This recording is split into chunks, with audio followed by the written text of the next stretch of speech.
Hello everyone. Let's start the new chapter, quality control of drugs and pharmaceuticals.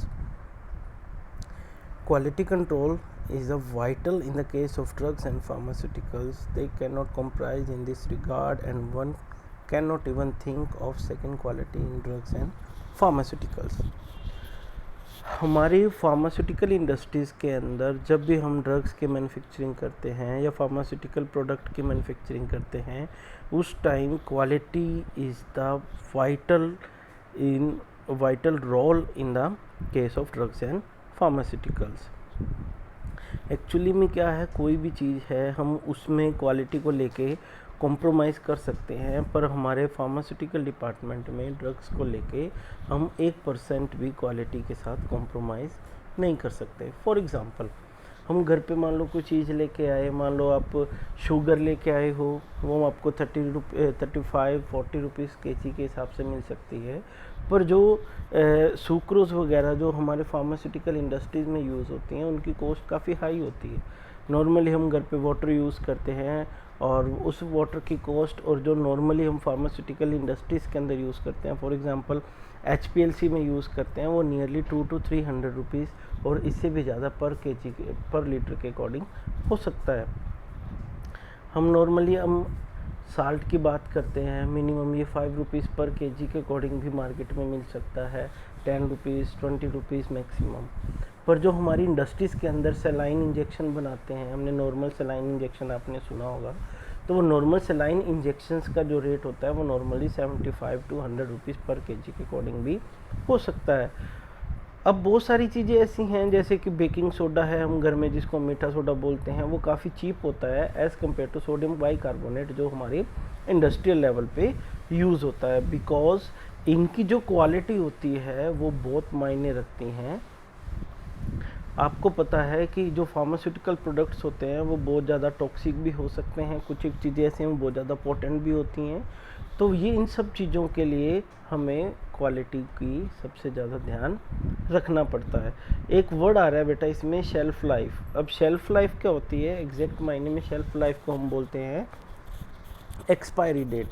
अब जो expiry date का मतलब, shelf life का मतलब क्या होता है कि जब 90% आप कोई भी प्रोडक्ट लेते हो वो 100% प्योर होता है, जब उसकी प्योरिटी 90% तक आ जाती है तो उसकी शेल्फ़ लाइफ ख़त्म हो जाती है, मतलब वो काम के लायक नहीं रहती.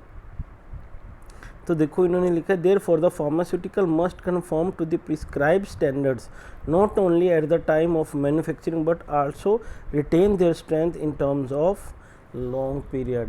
मतलब ऐसा नहीं है कि मान लो मैंने कोई चीज़, मान लो आप खरीद रहे हैं, बेच रहे हैं, तो उस टाइम उसका जो ठीक है, जो मैंने जिस टाइम ख़रीदा था तो उसका स्टैंडर्ड बिल्कुल ओके था.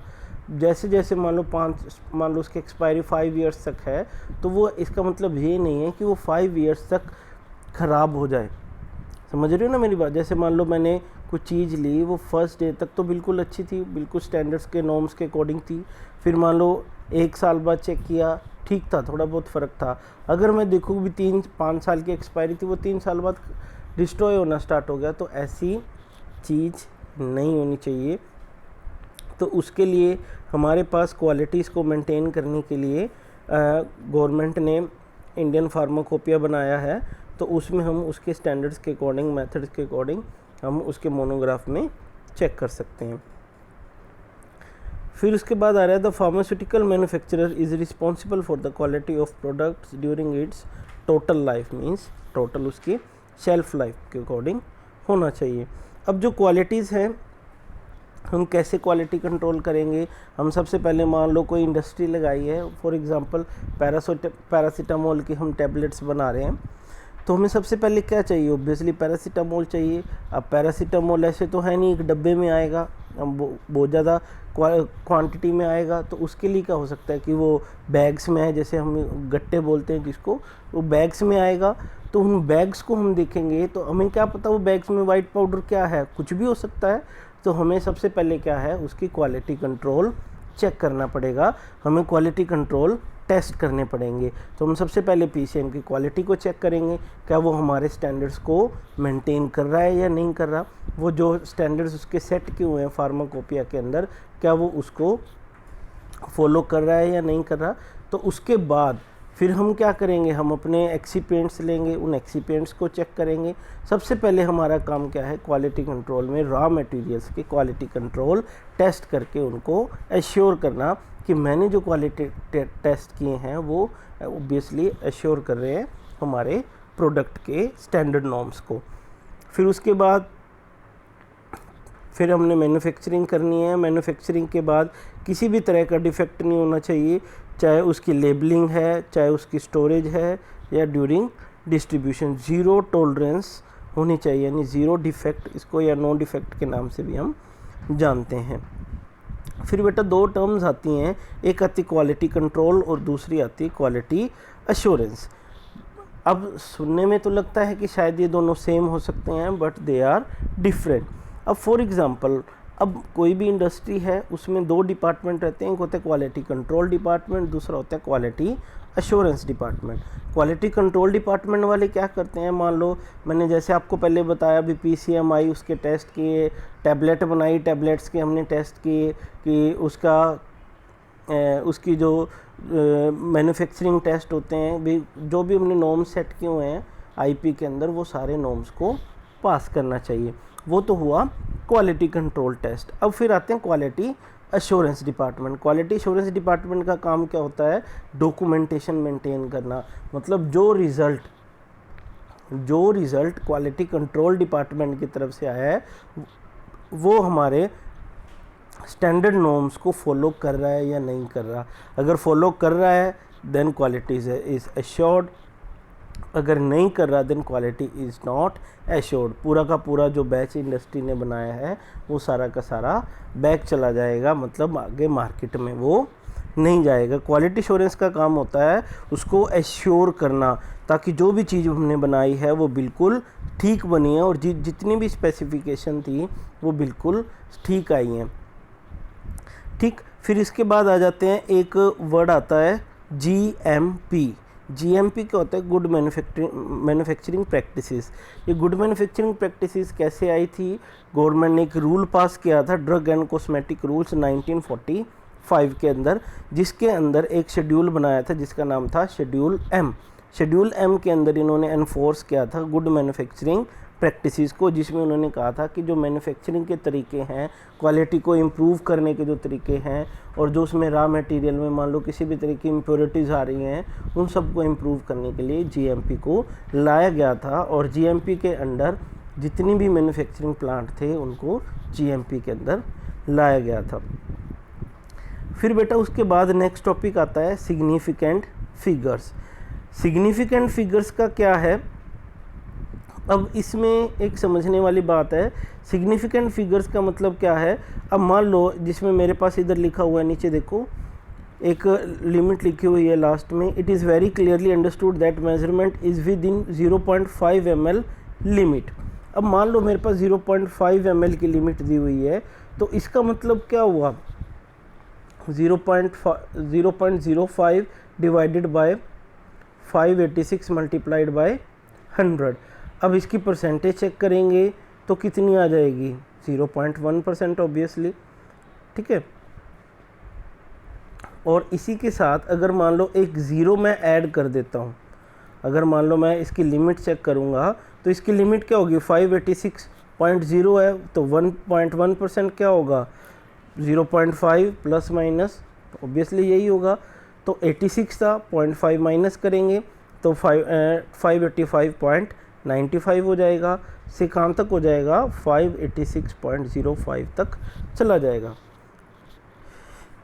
एक मिनट में आपको ये सारा दोबारा क्लियर करके बताता हूँ। जैसे 0.05 प्लस माइनस है, अब मान लो अब मेरे पास है 586, इसमें प्लस माइनस 0.05 होगा ऑब्वियसली। अब 0.5 होगा तो क्या होगा, 586.05 होगा, फेक होगा 585.95 होगा। ठीक, एक तो हमारे पास बनती है ये। उसके बाद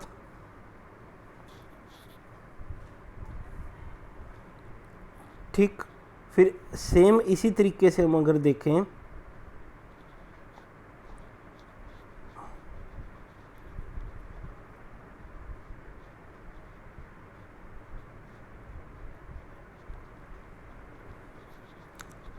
फिर हम अगर दूसरी साइड देखें तो इसके दो पहलू हो सकते हैं बेटा। दूसरी साइड अगर हम देखें 0.05, अगर ओनली 586 लेते हैं, ओनली 586 लेंगे तो उसका कितना होगा 0.01%, ठीक है ना। तो इसमें अगर हम चेक करेंगे तो फिर इसकी जो रेंज होगी वो 0.1 होगी, यानी 0.1 प्लस होगा या 0.1 माइनस होगा, ठीक है। फिर उसके बाद इसके एक दो एग्जांपल्स लिखे हुए हैं, ये ज़्यादा करने की ज़रूरत नहीं है। सबसे ज़्यादा इम्पोर्टेंट चीज़ें हैं वो है ये, यहाँ जाओ, इम्प्योरिटीज़ इन फार्माकोपियल सब्सटेंसेस। अब इम्प्योरिटी शब्द क्या है, हम नॉर्मली जो साल्ट लेते हैं, वो कोई शुगर लेते हैं, कुछ भी लेते हैं, तो वो हो सकता है कि खाने में घर पे खा रहे हैं, मान लो अगर वो प्योर ना भी होगी तो शायद चल सकता है, ठीक है ना। अगर मान लो हम साल्ट लेके आए, जैसे जिसको हम सेंधा नमक बोलते हैं, रॉक साल्ट जिसको बोलते हैं, या जिसको पाकिस्तानी नमक भी बोला जाता है, ठीक है, उसमें क्या है, रॉक से आया, हो सकता है कि उस पर थोड़ी बहुत इम्प्योरिटीज़ भी प्रेजेंट हो सकता है कि उसके ऊपर थोड़ा बहुत डस्ट पार्टिकल्स भी प्रेजेंट हो, वो हम घर पे खाएंगे तो वो चल सकता है, कोई दिक्कत नहीं है।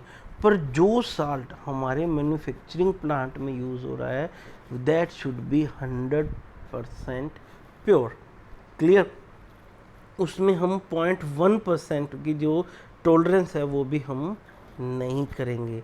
अब बात आ रही है कि इम्प्योरिटीज़, ठीक है, हमने समझ लिया भी डोज कम ज़्यादा नहीं होनी चाहिए, या कुछ भी क्वांटिटी के टाइम पे जब हम मेज़रमेंट कर रहे हैं वो बिल्कुल 101% उसको फुलफ़िल करने वाली होनी चाहिए। फिर बात आती है कि वो कौन कौन से ऐसे सोर्सेज हैं जिससे इम्प्योरिटीज़ आ सकती है, कैसे कैसे इम्प्योरिटीज़ हमारे फार्मास्यूटिकल केमिकल्स में आ सकती है। सबसे पहला जो सोर्स है इम्प्योरिटी का वो है रॉ मटेरियल्स। रॉ मटेरियल्स क्या हैं, अब मैंने आपको जैसे पहले बताया था कि मान लो कोई भी इंडस्ट्री है, उसको स्टार्ट करने से पहले हमें क्या चाहिए, रॉ मटेरियल्स चाहिए। अब रॉ मटेरियल्स में मान लो पैरासीटामोल की टेबलेट्स बना रहे हैं, तो पैरासीटामोल की टेबलेट्स में हमें रॉ मटेरियल्स में जैसे कि पैरासीटामोल चाहिए, एक्सिपिएंट्स चाहिए फॉर एग्जांपल, ठीक है। उसके लिए क्या मुझे चाहिए, ऑब्वियसली मेरे पास कोई बैग्स आ रहे हैं पैरासीटामोल के 50-50 किलो के, तो उनके लिए मेरे को क्या चाहिए, ऑब्वियसली मैं पहले टेस्ट करूँगा ना, तो मुझे क्या पता वाइट पाउडर है क्या है, दैट व्हाट इज़ दिस, तो मैं उसके लिए क्वालिटी कंट्रोल टेस्ट करेंगे।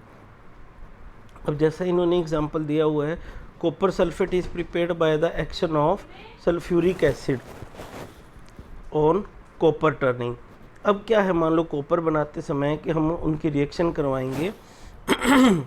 अब कॉपर टर्निंग क्या है, अब इसमें आयरन की क्वांटिटी नहीं होनी चाहिए, आर्सेनिक की इम्प्योरिटीज़ नहीं होनी चाहिए, तो ये सब चीज़ें आपने चेक करनी है। सेकेंड एग्जांपल आपको दिया हुआ है जिंक सल्फेट का। अगर हम इसकी जिंक मेटल की रिएक्शन करवाते हैं सल्फ्यूरिक एसिड के साथ, तो वो हम बनाएंगे तो वो जिंक सल्फेट प्योर बनेगा और हाइड्रोजन गैस उसमें रिलीज़ होगी। अगर वो इम्प्योर होगा तो उसमें जिंक ऑक्साइड है, तो उसकी रिएक्शन करवाएंगे तो सल्फ्यूरिक एसिड के साथ वो जिंक सल्फेट बनेगा और वाटर रिलीज होगा। इट मीन्स दैट कि zinc is known as contain aluminium, copper, magnesium, nickel, arsenic and iron as impurities. फिर उसके बाद reagents used in manufacturing process. अब जो रिएजेंट्स यूज़ हो रहे हैं मेरे प्रोसेस के अंदर, मैन्युफैक्चरिंग प्रोसेस में, तो उसके भी मुझे क्वालिटी कंट्रोल टेस्ट करने पड़ेंगे, जिससे मैं सुनिश्चित करूँगा कि जो भी मेरे रिएजेंट्स हैं वो प्योर हैं। क्लियर। उसके बाद आ जाएगा थर्ड पॉइंट, आ जाता है मेरे पास intermediate product in manufacturing process. अब इंटरमीडिएट प्रोडक्ट्स कौन से होंगे, इंटरमीडिएट प्रोडक्ट्स होंगे कि ड्यूरिंग रिएक्शंस जो बीच में प्रोडक्ट्स बनते हैं उनको बोला जाता है इंटरमीडिएट प्रोडक्ट्स। फॉर एग्जांपल मैं इसमें मान लो अगर आप देखोगे sometimes to be an intermediate substance produced in the manufacturing process may be carried through to the final products। अगर मान लो मेरा इंटरमीडिएट प्रोडक्ट जो बना है अगर वो इम्प्योर है, उसमें हो सकता है इम्प्योरिटीज़ आ रही है, तो ऑब्वियसली मेरा जो फाइनल प्रोडक्ट होगा उसमें भी इम्प्योरिटीज़ आएंगी। तो इसलिए जो इंटरमीडिएट प्रोडक्ट होता है उसकी हमें चेक करना ज़रूरी है। फॉर एग्ज़ाम्पल मान लो मैं पोटेशियम आयोडाइड की मैन्युफैक्चरिंग करवाता हूँ, तो उसके लिए मैं पोटेशियम हाइड्रोक्साइड KOH, एक सेकेंड, KOH की रिएक्शन करवाऊंगा आयोडीन के साथ, क्या बनाएगा 5 molecules of potassium iodine and potassium iodate बनाएगा। तो फिर मैं पोटेशियम आयोडेट की कार्बन के साथ फर्दर रिएक्शन करवाऊंगा तो वो पोटेशियम आयोडीन बनाएगा। फिर आता है डिफेक्ट्स इन मैन्युफैक्चरिंग प्रोसेस। अब मैन्युफैक्चरिंग प्रोसेस में भी डिफेक्ट हो सकते हैं। हो सकता है कि मेरी जो मिक्सिंग है वो प्रॉपर ना हुई हो, रिएक्शन है वो प्रॉपर इनकम्प्लीट ना हुई हो सकता है कि उसमें नॉन एडेरेंस हो, टेम्परेचर कम ज़्यादा हो गया हो, प्रेशर कम ज़्यादा हो गया हो, तो उससे भी मेरे मैन्युफैक्चरिंग प्रोसेस में डिफेक्ट हो सकता है। तो इसमें एक दो एग्जांपल दिए हैं, वो आप एक दो देख लेना, कुछ ज़्यादा इसमें ज़रूरी करने वाले नहीं है। फिर आते हैं सोलवेंट। अब सोलवेंट क्या होते हैं? Water is the cheapest solvent and commonly used specially in the manufacturing of inorganic chemicals. आपको पता है जो पानी है वो सबसे ज़्यादा यूज़ होने वाला सोलवेंट है। अब नॉर्मली हम बात करें सोलवेंट पे, टैप वाटर आ सकता है। टैप वाटर में हद से ज़्यादा इम्प्योरिटीज़ होती हैं, उसमें कैल्शियम की क्वांटिटी बहुत ज़्यादा होती है, मैग्नीशियम की, सोडियम की, क्लोराइड की, सल्फेट की, कार्बोनेट्स की इम्प्योरिटीज़ इसमें काफ़ी ज़्यादा हो सकती है। फिर मान लो उसको मैं सॉफ्ट कर देता हूँ, वाटर को सॉफ्ट कर देता हूँ, तो इसमें डाइवेलेंट कैटायंस रह सकते हैं, ठीक है। और फिर उसके बाद आ जाते हैं डीमिनरलाइज्ड वाटर। डीमिनरलाइज्ड वाटर के अंदर क्या होता है, जिसको हम RO वाला पानी बोलते हैं। डीमिनरलाइज्ड वाटर के अंदर क्या है कि जो ठीक है उसमें जो कैल्शियम वगैरह थे वो सब चीज़ें उसमें रिमूव हो चुकी हैं, पर उसके अंदर ऑर्गेनिक इम्प्योरिटीज़ प्रेजेंट रहती हैं, for example carbon and carbon containing substances. फिर उसके बाद आ जाती है distilled water. Distilled water is the pure water. इसके अंदर क्या है, ना तो ऑर्गेनिक इम्प्योरिटीज़ रहती है ना ही इनऑर्गेनिक इम्प्योरिटीज़ रहती हैं। फिर आता है action of solvent and reagents on reaction vessels. अब क्या है, जो भी मान लो आपने देखा होगा जो स्टोरेज बोटल्स होती हैं, अब कोई रिएजेंट्स हैं, उसको मान लो मैं एसिड है, कोई भी एसिड है, उसको मैं डिपेंड करता है कि उसकी स्टोरेज किस में की जाए। मान लो मैं ग्लास में कर रहा हूँ, ग्लास बोटल्स में होते हैं, कुछ एक को प्लास्टिक बोटल्स में स्टोर किया जाता है, कुछ एक चीज़ें होती है, मान लो रिएक्शन वेसल्स है, वो कोई हो सकता है वो ग्लास का भी हो सकता है कि वो आयरन का भी हो सकता है वो स्टेनलेस स्टील का भी हो, तो वो डिपेंड करता है। मान लो कुछ एक चीज़ें ऐसी, मान लो एसिड था, अगर उसको मैंने आयरन के वेसल्स के अंदर डाल दिया तो वो आयरन के साथ क्या करेगा, ऑब्वियसली रिएक्ट करेगा। एसिड जो है वो रिएक्ट करेगा, कॉपर का है तो कॉपर के साथ वो रिएक्ट करेगा। तो ये सब चीज़ें क्या है कि मैंने नहीं देखा कि मैं इसकी रिएजेंट्स की किसके साथ रिएक्शन हो रही है, इस वेसल के साथ रिएक्शन हो रही है या नहीं हो रही, तो वो सब सारी चीज़ें हमें देखनी पड़ती हैं। तो अगर मान लो कोई आयरन था, वो मान लो उसकी किसी और के साथ रिएक्शन होगी, तो मेरे साथ हो सकता है कि सारे जो मैं सिस्टम बना रहा हूँ, जो भी मैं प्रोडक्ट बना रहा हूँ, रिएक्शन करवा रहा हूँ, हो सकता है वो सारी ख़राब हो जाए। तो इसमें क्या है, सोलवेंट का एक्शन या फिर जो रिएजेंट है वो रिएक्शन वेसल्स पे भी डिपेंड करता है। अब जैसे हम सोडा ग्लास के जो ग्लासेस आते हैं, तो उसमें क्या होता है कि वो एल्कलाइन इन नेचर होते हैं। तो मान लो उसमें मैं स्टोर करके रख दूंगा, तो मान लो मेरा जो pH है वो इंक्रीज़ होना स्टार्ट हो जाता है। मान लो किसी का pH 3 था, तो वो ऑब्वियसली एल्कलाइन के साथ रिएक्ट करेगा तो pH इंक्रीज़ होगा। 3 था तो हो सकता है कि मैं 6 महीने बाद चेक करूँ वो 4 हो जाए, हो सकता है वो 5 हो जाए, तो दैट कैन बी मैटर्स। फिर atmospheric contamination during manufacturing process. अब ड्यूरिंग मैन्युफैक्चरिंग प्रोसेस भी क्या है, हो सकता है कि मान लो धूल मिट्टी वगैरह उड़ रही है, डस्ट पार्टिकल्स आ गए, हो सकता है कि गैसेस, कुछ गैसेस वगैरह रिलीज़ हो रही हैं वो आ जाए, स्मोक आ जाए, तो ये सब सारी चीज़ें क्या हैं वो भी एटमॉस्फेरिक कंटामिनेशंस के अंदर आती हैं, जिससे क्या है हमारा प्रोडक्ट ख़राब हो सकता है। इसके लिए इंडियन फार्माकोपिया ने प्रिस्क्राइब किया है कि सोडियम हाइड्रोक्साइड के अंदर 3% से ज़्यादा सोडियम कार्बोनेट नहीं होना चाहिए। फिर आते हैं उसके बाद defective storage of final products. अब फाइनल प्रोडक्ट तो मैंने तैयार कर लिया, तो उसके लिए क्या है कि मैं अब स्टोर कहाँ कर रहा हूँ, तो वो सब चीज़ें मैटर करती हैं। जैसे क्या है फेरस सल्फेट। फेरस सल्फेट को क्या है, जब हम एयर में उसको एक्सपोज करते हैं तो वो मॉइस्ट को इजीली क्या कर लेता है, एब्जॉर्ब कर लेता है, इसलिए therefore it should be stored in well closed containers. तो इसके कुछ एक एग्जांपल लिखे हैं, वो आप देख लेना। फिर आते हैं उसके बाद एडल्ट्रेशन। एडल्ट्रेशन पे आपने बेटा पूरा चैप्टर पढ़ा होगा, एडल्ट्रेशन में ज़्यादा बताने की ज़रूरत नहीं है, ठीक है। फिर उसके बाद आ जाओ अफेक्ट ऑफ इम्प्योरिटीज़। अब अफेक्ट ऑफ इम्प्योरिटीज़ क्या कुछ अफेक्ट आ सकते हैं।